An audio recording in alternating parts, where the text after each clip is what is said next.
પાછળ હું જોવા આવી છું. જો અહીંયા મસ્ત પાછળ ખેતર છે અને એકદમ જ સરસ છે, ખુલ્લું ખુલ્લું. આજે બહુ એટલે બહુ ગરમી છે ને મમ્મી બનાવી છે રોટલી. વેરી ગુડ મોર્નિંગ, જય શ્રી કૃષ્ણ. બધાનો દિવસ ખૂબ સરસ જાય. તો આજે જો સવાર છે અહીંયા અને આજે મારે ક્લાસીસ શરૂ હતું. સન્ડે છે પણ તોય બાળકોને એક્ઝામ છે એટલે રીડિંગ ચાલુ હતું. હજી એક્ઝામ શરૂ છે અને જે ગવર્મેન્ટ સ્કૂલમાં છે એ બાળકોને તો હજી સેટરડેથી એટલે કે શનિવારથી સ્ટાર્ટ જ થઈ છે. તો એને તો હજી 1-2 પેપર જ ગયા છે, બાકી તો હજી ઘણા બધા બાકી છે. તો રીડિંગ હતું તો મારે જવું પડ્યું અને અમે કાલે ગયા હતા ઢીંગલીને બોલાવવા. મજા આવી ગઈ, મસ્ત સૂતી હતી ને એટલે મજા આવી. નહીં તો જાગતી હોય ને તો રડતી હોય. ખરેખર નાનું બાળક રડે ને તો આપણને એમ થાય કે એને કંઈક થયું હશે ને. મારે નીલને ધર્મ હતા પણ એવી રીતે રડતા નહીં એટલે આમ કંઈ બહુ પ્રોબ્લેમ જેવું લાગતું નહીં. એ સૂતા રહેતા આરામથી. પણ આવી રીતે નાનું બાળક રડે ને તો આપણને એમ થાય કે આને પેટમાં દુખતું હશે કે શું થતું હશે. કાલ તો જો મસ્તીની સૂતી હતી તો જ્યાં સુધી અમે બધા બેઠા ત્યાં સુધી આરામથી સૂતી જ હતી. તો અત્યારે જો સરસ મજાનું બધું કામ ને એવું થોડું ઘણું બાકી છે એ કરશું અને પછી મેં આજે રાજમા પલાળી દીધા છે. રાજમાનું શાક પાછું કરવું છે. એક વખત કર્યું ને ત્યારે છે ને બહુ મજા આવી હતી રાજમાનું શાક ખાવાની. તો મને પાછું ફરીથી એમ થયું કે લાય આજે છે ને બધા માટે કરું. તો પાછું અત્યારે પલાળી દીધા છે. બપોરે આજ તો સન્ડે છે એટલે દાળ ભાત ને એવું બધું કરશું. હવે જોઈએ આગળ શું પ્રોગ્રામ છે ને આગળ શું થાય છે. વિડીયોમાં બન્યા રહેજો.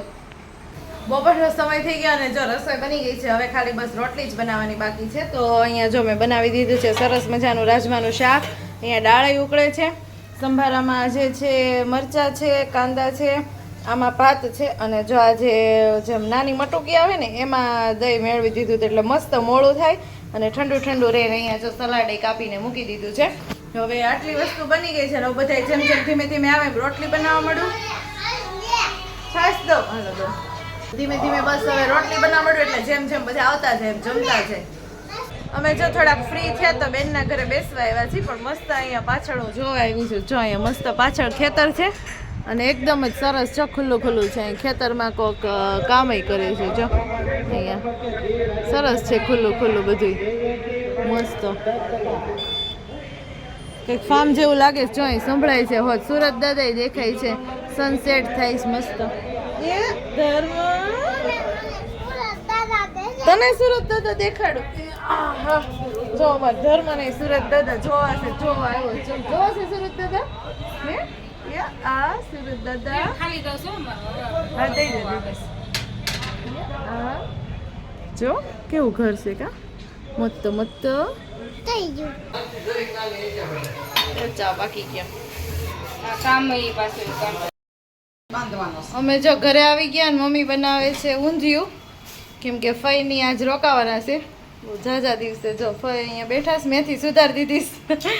અમારો ફઈજીની છોકરીને લગ્ન હતા એ વડોદરા સાસરે વહી ગઈ એટલે ફઈ એકલાથી ગયા પરાણે રોકી દીધા છે. રોકાતા નહોતા ને તોય ફઈને રોક્યા છે. અને અહીંયા જો ઊંધિયું બનાવવાનું શરૂ થઈ ગયું છે ને અમારે રાહુલભાઈ રસ બહુ ભાવે. 2 વાર ઓલરેડી ખાઈ લીધો છે મોરડિયાનો ને પાછો લઈ આવ્યો છે. પણ ખરેખર એ રસમાં ખબર નહીં હું હોય હું નહીં પણ ગળું નથી પકડાતું ક્યારેય. નહીં તો ઘણી વાર એવું થાય કે આવું વાતાવરણ હોય ને ગળું પકડાઈ જાય તરત. ગળું જરાય પકડાતું નથી એટલે અત્યારે હવે પાછો રસ ખાવાનો છે. રસ રોટલી ને શાક. પૂરી નથી બનાવી. પૂરીથી તો પાછું તેલ પીવે બહુ જ મજા ન હોય. બેને બહુ રોકતી હતી કે આજ રોકાય જ જાઓ પણ ન્યાય રોકાણા નહીં. અને જો અમે ઘરે વહી આવ્યા કેમ કે બહુ એટલું બધું ખાવું નહોતું કેમ કે તળેલું ને એવું ખાઈને એટલે બહુ પાણી પીવાનું થાય.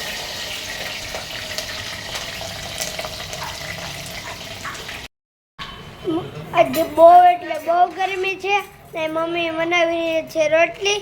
કેટલી ગરમી છે મમ્મી? બહુ ગરમી છે. સૌથી વધારે ગરમી છે ને અહીંયા ચૂલા પાસે થાય. રોટલી બનાવતા કેમ કે બીજું બધું થતું હોય ત્યારે દાખલા પાછા થઈ જાય પણ આ રોટલી બનાવતા તો બહુ જ ગરમી થાય. થોડો ધીમો પંખો રાખીને પણ રોટલી તોય મોટી જવા જેવી સાચતો એટલે ફટાફટ પૂરી થાય. હલો હવે નીલભાઈ લોટનો પિંડો ઉપડી ગયો છો. તું છાશ પીશો? હા તું છાશ પીશો. વાહ મજા આવી રસ ખાવાની હે? મજા આવી રસ ખાવાની? મજા જ આવે ને. આમ જો કામમાં ને ગરમીમાં ને આખો દિવસ થઈ ગયો પૂરો. હવે જો હું ફ્રી થઈ ગઈ છું. હવે કામ ને એવું બધું કરીને શાંતિથી બસ થોડાક વાસણ છે ને એ ખાલી લૂછીને ચડાવવાના છે. બીજું કાંઈ કામ રહ્યું નથી. એક આ નવા કપડાં છે પહેલામાં ધર્મના છે બોક્સમાં તો બસ હવે એ કબાટમાં મૂકવાના છે.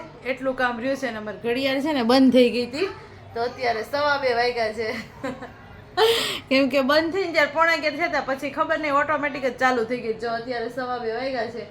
આમ તો અત્યારે રાતના 10 વાગી ગયા છે. તો હવે બધું કામ ને એવું બધું પતી ગયું છે. જો તમને વિડીયો ગમ્યો હોય તો ચોક્કસથી લાઈક કરી દેજો અને ચેનલને સબસ્ક્રાઈબ પણ કરી દેજો.